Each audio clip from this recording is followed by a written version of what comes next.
Hello friends, आज हम कक्षा 10 विज्ञान पाठ 12 विद्युत इसमें जो एनसीईआरटी में प्रश्न अभ्यास दिए गए हैं इनको आज हम सोल्व करेंगे। प्रश्न नंबर 1 है, प्रतिरोध आर के किसी तार के टुकड़े को 5 बराबर भागों में काटा जाता है। हमारे पास एक तार का टुकड़ा है और उस तार के टुकड़े का जो प्रतिरोध दिया गया है वो आर दिया गया है। अब हम क्या करते हैं, इस तार के टुकड़े को 5 बराबर भागों में काट देते हैं। इन टुकड़ों को फिर पार्श्व क्रम में संयोजित कर देते हैं। अब तार को काटने के बाद जो हमारे पास ये 5 टुकड़े आए, इन 5 टुकड़ों को हम क्या कर देते हैं, फिर पार्श्व क्रम में संयोजित कर देते हैं। यदि संयोजन का तुल्य प्रतिरोध R डैश है तो R बाय R डैश अनुपात का मान क्या है। अब हमारे पास जो ये पार्श्व क्रम संयोजन है, इस संयोजन का जो तुल्य प्रतिरोध है वो हमें R डैश दिया गया है। अब हमें क्या करना है, पहले जो हमारे पास तार का टुकड़ा था उसका प्रतिरोध R था।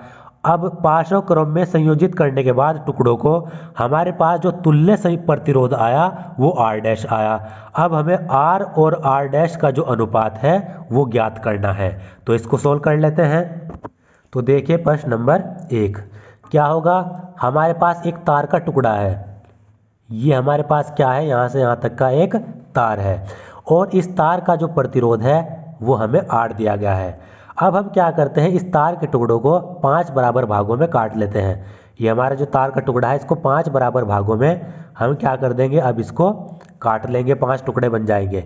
1 2 3 4 5, तो 1 2 3 4 5 टुकड़े इसके बन गए। फिर हम क्या करते हैं, इन 5 टुकड़ों को पार्श्व क्रम में संयोजित कर देते हैं। पार्श्व क्रम में संयोजित करने के बाद इनका जो तुल्य प्रतिरोध आता है वो R डैश आता है। यानी इन 5 को पार्श्व क्रम में संयोजित करने के बाद जो तुल्य प्रतिरोध आया वो R डैश आया। फिर हमें क्या करना है, R बाय R डैश का अनुपात निकालना है। अब देखिए, आपको तो जो पता है वो क्या है कि जो हमारा प्रतिरोध होता है वो अनुक्रमानुपाती होता है लेंथ के, यानी लंबाई के। यानी तार की जो लंबाई होगी वो इसका जो प्रतिरोध है उसके क्या होगी, अनुक्रमानुपाती होगी। आपको पता है तार का प्रतिरोध, ये लिख देता हूं मैं, तार का प्रतिरोध, ये देखिए मैंने यहाँ पर लिख दिया है, तार का प्रतिरोध उसकी लंबाई के अनुक्रमानुपाती होगा। अब जो तार का प्रतिरोध होता है वो उसकी लंबाई के अनुक्रमानुपाती होता है, यानी R directly proportional to length, या फिर कहें प्रतिरोध अनुक्रमानुपाती होता है लंबाई के। अब इससे हम क्या समझते हैं, इससे हम समझते हैं कि अगर हम लंबाई को आधा कर दें तो प्रतिरोध भी आधा हो जाएगा, यानी R अनुक्रमानुपाती लंबाई। अब अगर हम लंबाई को आधा कर दें, मान लीजिए हमने क्या किया, लंबाई को आधा कर दिया, तो जो हमारा R है वो भी क्या हो जाएगा, आधा हो जाएगा। अगर हम लंबाई को 1/5 कर दें तो हमारा जो प्रतिरोध है वो भी 1/5 हो जाएगा। यानी अनुक्रमानुपाती का मतलब होता है जैसे जैसे लंबाई बढ़ाएंगे वैसे वैसे प्रतिरोध बढ़ेगा, या फिर वैसे जैसे जैसे प्रतिरोध बढ़ाएंगे लंबाई भी हमें उसकी बढ़ानी पड़ेगी। प्रतिरोध बढ़ाएंगे तो इसका मतलब ये होता है। या फिर इसका दूसरा मतलब, अगर लंबाई कम करेंगे तो प्रतिरोध भी उसका कम हो जाएगा। जितनी लंबाई कम होगी उतना ही प्रतिरोध कम होगा। अब हमें यहाँ पर देखिए हमने क्या किया, हमने यहाँ पर किया कि इनके 5 टुकड़े बना लिए। इस तार के हमने क्या किए, 5 बराबर भागों में इसको काट दिया। अब आप बता सकते हैं यहाँ पर एक टुकड़े का प्रतिरोध कितना होगा। जो ये पूरे के पूरे 5 टुकड़े जुड़े हुए थे उनका प्रतिरोध कितना था, R। तो एक टुकड़े का प्रतिरोध कितना होगा, R/5। क्योंकि इसका प्रतिरोध अगर R था तो जब हम इसके 5 बराबर भागों में काटा तो इस एक टुकड़े का प्रतिरोध कितना होगा, 1/5 ऑफ R। तो 1/5 R का कितना होगा, R/5। और इस वाले टुकड़े का भी R/5, इस वाले टुकड़े का भी R/5, इस वाले टुकड़े का भी R/5 और इस वाले टुकड़े का भी R/5। क्योंकि जब हमने इस टुकड़े की लंबाई 1/5 कर दी तो जो हमारा प्रतिरोध है वो भी कितना हो जाएगा, 1/5, यानी R/5। यानी इस R का 1/5 कितना होता है, R/5। तो हमने पाया हर एक टुकड़े का जो प्रतिरोध है वो R/5 है। और हमें अब इनको क्या किया, इन टुकड़ों को हमने पार्श्व क्रम में संयोजित कर दिया। पार्श्व क्रम का तुल्य प्रतिरोध कितना दिया हुआ है, पार्श्व क्रम का तुल्य प्रतिरोध हमें दिया गया है R डैश, ये हमें दिया गया है। अब जब हम इन टुकड़ों को क्या करेंगे, पार्श्व क्रम में संयोजित करेंगे तो हमारे पास क्या आएगा, तुल्य प्रतिरोध हमें दिया गया है 1/R डैश, क्योंकि पार्श्व क्रम में क्या होता है, पार्श्व क्रम में जो तुल्य प्रतिरोध होता है 1/R बराबर 1/R1 1/R2, इस तरीके से हम कितने भी जोड़ सकते हैं। तो वही यहाँ पर कर रहे हैं, तुल्य प्रतिरोध R डैश, तो 1/R डैश, यहाँ पर ये रफ वर्क है, 1/R डैश बराबर 1/R/5, क्योंकि एक का प्रतिरोध कितना है R/5, तो 1/R/5 प्लस 1 दूसरे का भी R/5, तीसरे का भी R/5, चौथे का भी 1/R/5 और अगले का भी 1/R/5। पांचों को हमने क्या किया, पार्श्व क्रम में संयोजित कर दिया। अब वही है 1/R डैश बराबर 1/R/5 को क्या लिख सकते हैं हम, ये मैं यहाँ पर समझा देता हूँ। 1/R/5 का मतलब क्या है, इस एक का मतलब क्या है, जिसके नीचे कुछ नहीं होता उसके नीचे 1/1, तो इसको हम लिख सकते हैं 1/1 बराबर R/5। अब क्या होता है, ये इसके साथ मल्टीप्लाई में, ये नीचे वाला नीचे के साथ, ये ऊपर वाला इस नीचे के साथ और ये नीचे वाला इस वाले के साथ मल्टीप्लाई में आ जाता है। तो 5 गुणा 1 कितना होगा, 5/R गुणा 1 R, तो इसको सोल्व करने के बाद 5/R आ जाएगा। तो इसको सोल्व करने के बाद 5/R, 5/R, ये भी 5/R, ये भी 5/R और ये भी 5/R, क्योंकि हमारे पास 1 2 3 4 5 टुकड़े हैं, तो ये हमने यहाँ पर लिख लिए। अब सिंपल है, इसका हम एलसीएम लेंगे। एलसीएम क्या आएगा, R से R गया, R से जब R गया तो 1 आएगा, 1 को 5 में गुणा करेंगे तो 5 5 5 प्लस 5, ये भी यही है, R से R गया 1, R1 जा R और 1 5 जा 5, ये हो गया।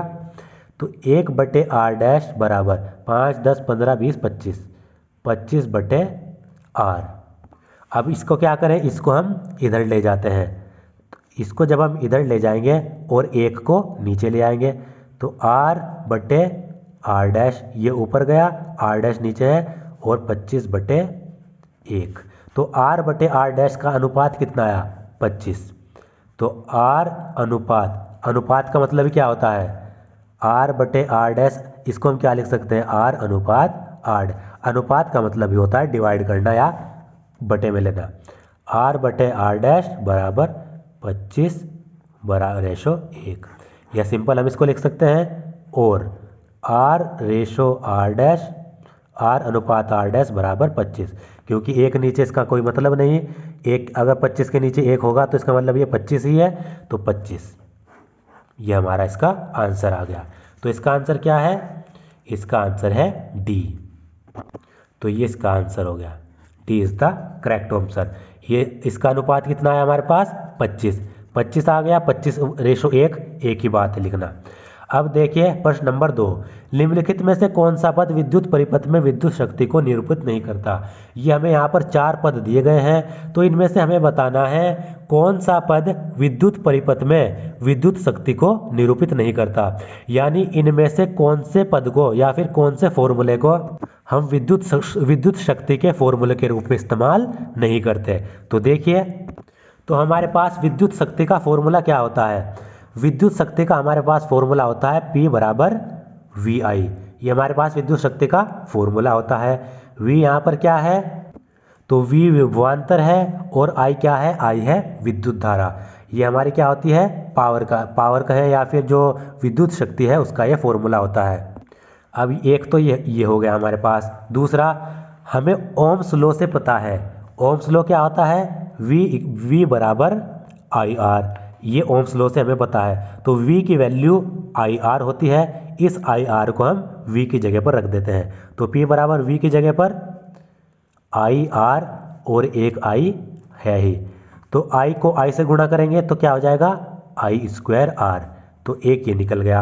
अब तीसरा, हमने यहाँ पर v की वैल्यू रखी, अब हम यहाँ पर i की वैल्यू रखते हैं, तो i क्या हो जाएगा, i बराबर v बटे आर, यहाँ से i बराबर r इसके नीचे आ जाएगा, तो v बटे आर। अब इसी फॉर्मूले में हम i की जगह पर रखते हैं v बटे आर, तो p बराबर v, i की जगह पर क्या रख देंगे, v बटे आर, v बटे आर, ये रख दिया हमने। तो v गुणा v स्क्वायर बटे आर, तो ये हमारे पास होती हैं विद्युत शक्ति के तीन पद, एक तो वी आई, एक आई स्क्वायर आर, एक वी स्क्वायर बटे आर। तो देखिए यहाँ पर क्या क्या हमें दिया गया है, यहाँ पर हमें वी आई भी विद्युत शक्ति को निरूपित करता है, आई स्क्वायर आर ये वाला भी विद्युत शक्ति को निरूपित करता है, और वी स्क्वायर बटे आर ये वाला भी विद्युत शक्ति को निरूपित करता है। बचा इसमें बी, ये विद्युत शक्ति को निरूपित नहीं करता, यही हमारा आंसर है। यही तो हमें बताना था, कौन सा विद्युत शक्ति को निरूपित नहीं करता, तो ये विद्युत शक्ति को निरूपित नहीं करता, तो बी हमारा आंसर है यहाँ पर। प्रश्न नंबर 3 है, किसी विद्युत बल्ब का अनुमंताक 220 वोल्ट 100 वोल्ट है।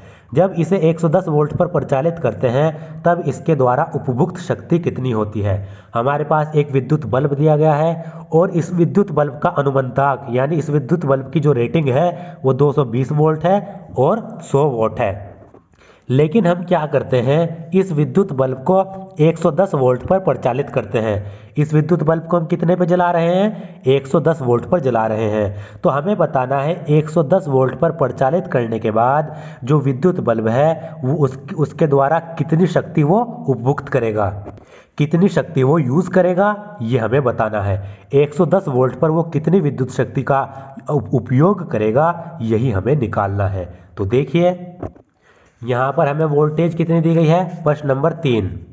प्रश्न नंबर 3 पर वोल्टेज हमें दी गई है 220 वोल्ट, क्योंकि हमारा जो बल्ब है उसका अनुमंताक 220 वोल्ट है और पावर कितनी है यानी शक्ति कितनी है, 100 वोल्ट।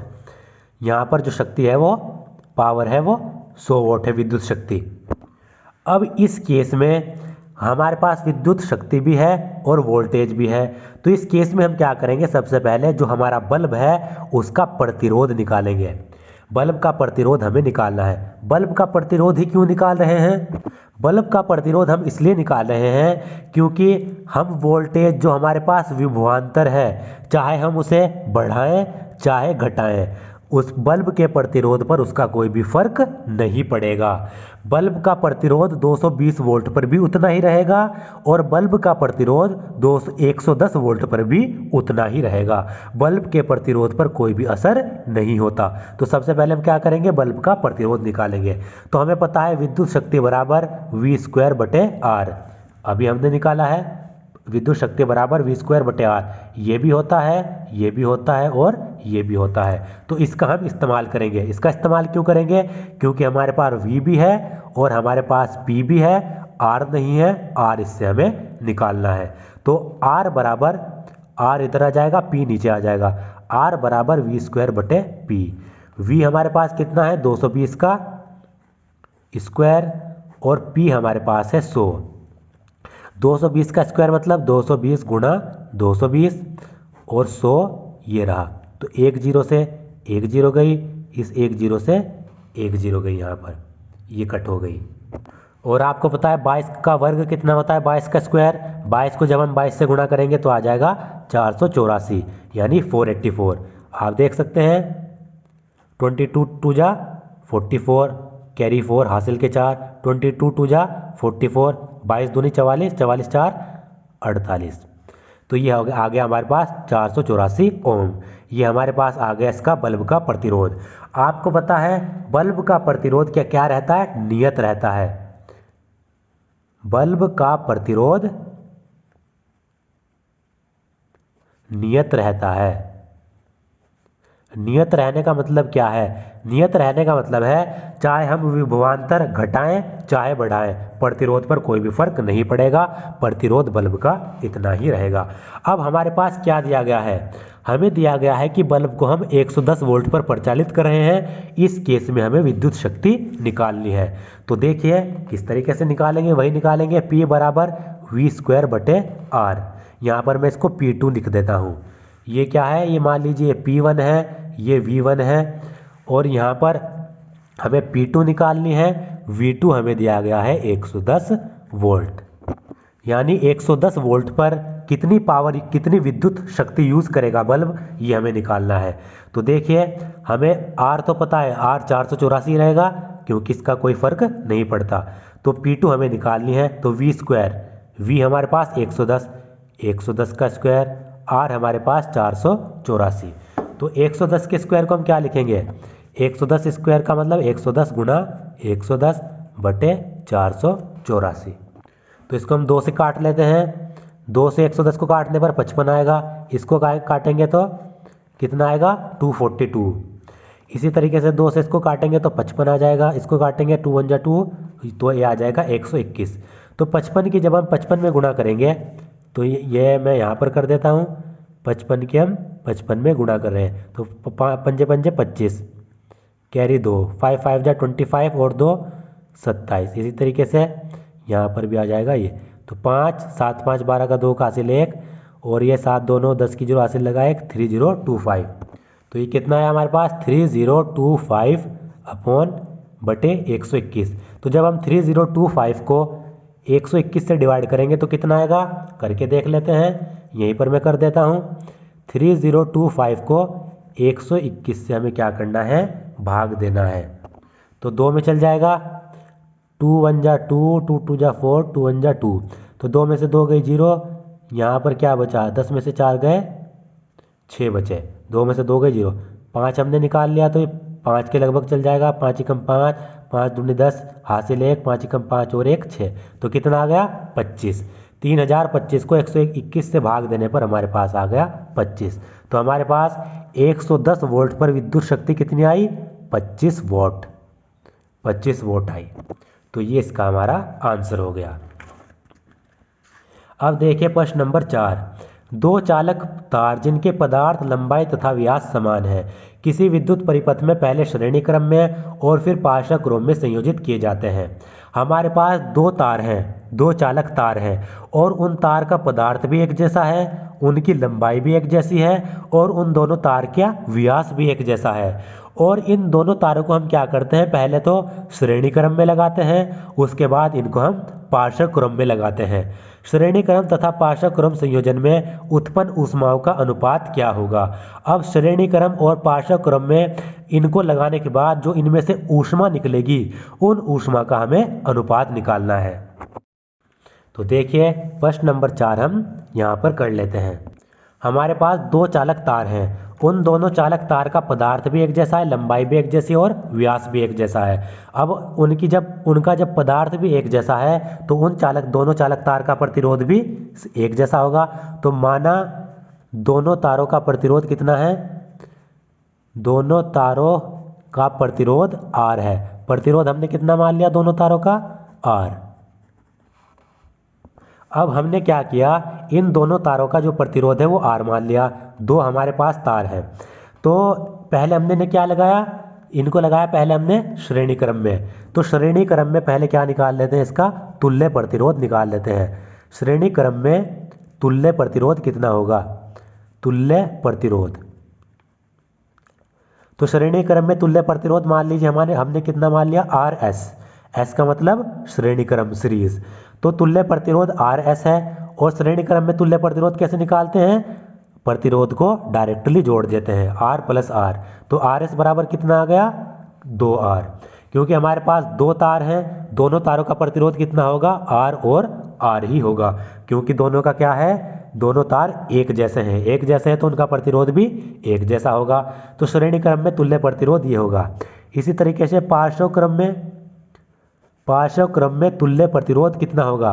पार्श्व क्रम में तुल्य प्रतिरोध माना हमने RP है। RP को हम कैसे निकालेंगे, 1/RP plus 1/R plus 1/R। क्योंकि पार्श्व क्रम में हम तुल्य प्रतिरोध इस तरीके से निकालते हैं। तो 1/RP बराबर, इसका क्या कर लेंगे हम, इसका LCM लेंगे। तो इसका R LCM लेने पर हमारे पास क्या आया, 1 प्लस 1। तो कितना आ गया, 1/RP बराबर 2/R। इनको अगर हम उल्टा कर दें, RP बराबर, इसको भी उल्टा करेंगे, इसको भी, R/2। तो RP हमारे पास ये आया और RS हमारे पास ये आया। श्रेणी क्रम में तुल्य प्रतिरोध ये, पार्श्व क्रम में तुल्य प्रतिरोध ये। अब हमें क्या निकालना है? हमें निकालना है श्रेणी क्रम और पार्श्व क्रम संयोजन में जो ऊष्मा उत्पन्न होगी उन ऊष्मा का अनुपात। तो ऊष्मा उत्पन्न होगी तो यहाँ पर विभवांतर भी होगा, और माना विभवांतर हमारा कितना है? माना विभवांतर हमारा V है। विभवांतर हमारा कितना है? V। तो ऊष्मा का जो फॉर्मूला होता है वो हमारे पास क्या होता है? ऊष्मा का हमारे पास फॉर्मूला होता है VIT। हमारे पास यहाँ पर T क्या होता है? समय, V होता है विभवांतर, I होता है यहाँ पर विद्युत धारा। तो विद्युत धारा तो हमारे पास है नहीं, विद्युत धारा हमें दी नहीं गई है। तो विद्युत धारा हमारे पास नहीं है तो हम क्या करेंगे? आपको पता है ओम्स लॉ क्या होता है? ओम्स लॉ होता है V बराबर IR, और I क्या होता है? I बराबर V/R। तो हम यहाँ पर क्या करेंगे? I की जगह पर V/R रख देंगे। तो V I की जगह पर V/R, और T तो समय ही होता है, समय तो एक जैसा रहेगा दोनों तारों के बीच। तो H बराबर V गुणा V स्क्वायर बटे में क्या है? R, और गुणा में क्या है? T। तो H बराबर V²T/R। इस फॉर्मूले का हम इस्तेमाल करेंगे।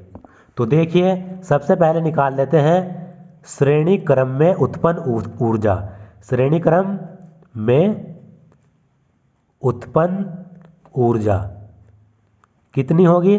श्रेणी क्रम में उत्पन्न ऊर्जा HS, क्योंकि श्रेणी क्रम का निकालना है तो ऊर्जा HS लगा दिया नीचे, इसका मतलब ये श्रेणी क्रम में है।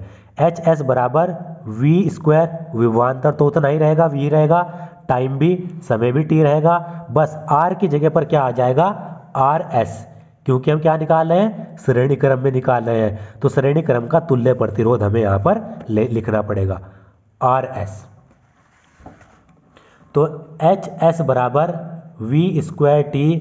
RS की वैल्यू कितनी है? RS की वैल्यू है 2R। RS की वैल्यू कितनी है? 2R। तो RS की जगह पर हम 2R लिख लेते हैं। तो ये हो गई हमारी इक्वेशन फर्स्ट। इसी तरीके से पार्श्व क्रम में उत्पन्न ऊर्जा, पार्श्व क्रम में ऊर्जा कितनी उत्पन्न होगी? तो पार्श्व क्रम में HP लिख लेते हैं। HP का मतलब पार्श्व क्रम में जो ऊर्जा उत्पन्न हो रही है। तो HP V² यही रहेगा, T भी यही रहेगा, बस यहाँ पर क्या आ जाएगा? RP आ जाएगा। तो V²T। RP कितना है हमारे पास? RP है R/2। R/2। तो देखिए इसको कैसे सोल्व करेंगे? यहाँ पर देखिए, यहाँ पर V²T के नीचे 1 है, क्योंकि ये ऊपर वाली वैल्यू है और ये नीचे R/2 नीचे वाली वैल्यू है। तो यहाँ पर V²T/1 है, और यहाँ पर R/2। 1 को लिखे ना लिखे कोई फर्क नहीं पड़ता, यहाँ पर इसके नीचे 1 होगा तो वही है, इससे मल्टीप्लाई, इससे इसकी मल्टीप्लाई। तो V²T यहाँ पर क्या हो जाएगा? ये 2 से मल्टीप्लाई और नीचे R हो जाएगा। ये हो गया हमारे पास HP। ये हो गई इक्वेशन सेकंड। अब हमें क्या निकालना है? HS और HP का अनुपात निकालना है। तो HS बराबर HP। HS की वैल्यू कितनी? V²T/2R, V²T/2R, और HP की वैल्यू कितनी? 2V²T/R। अब क्या करेंगे? इसकी इससे मल्टीप्लाई, इससे इसकी मल्टीप्लाई। तो V²T गुणा R बटे इससे इसकी मल्टीप्लाई 2R गुणा 2V²T। तो V²T से V²T गया, ये तो खत्म यहाँ से, इस R से इस R, ये R गया, बचा कितना? 2 गुणा 2 4। ऊपर कितना बचा? ऊपर तो 1 बचा, क्योंकि ये दोनों कट गई तो 1 बचा यहाँ पर। ये 2 गुणा 2 4। तो HS बराबर HP कितना आ गया? 1/4, या फिर लिखें HS अनुपात HP बराबर 1/4। 1/4 इसका आंसर है। तो इसका उत्तर क्या हुआ? 1/4। और इसका उत्तर क्या था? 25 वोल्ट। अब हमारे पास पांचवा क्वेश्चन, किसी विद्युत परिपथ में दो बिंदुओं के बीच विभवांतर मापने के लिए वोल्ट मीटर को किस प्रकार संयोजित किया जाता है। हमारे पास कोई विद्युत परिपथ है, इस विद्युत परिपथ में हमें दो बिंदुओं के बीच विभवांतर को मापना है, तो हमें विभवांतर मापने के लिए वोल्ट मीटर को किस प्रकार संयोजित करना है ये बताना है। तो किस प्रकार संयोजित करेंगे, हम करेंगे पार्श्व क्रम में संयोजित। किस तरीके से संयोजित करेंगे, पार्श्व क्रम में। तो इसका उत्तर क्या होगा, किसी विद्युत परिपथ में दो बिंदुओं के बीच विभवांतर मापने के लिए वोल्ट मीटर को पार्श्व क्रम में संयोजित किया जाता है। तो पार्श्व क्रम इसका उत्तर होगा।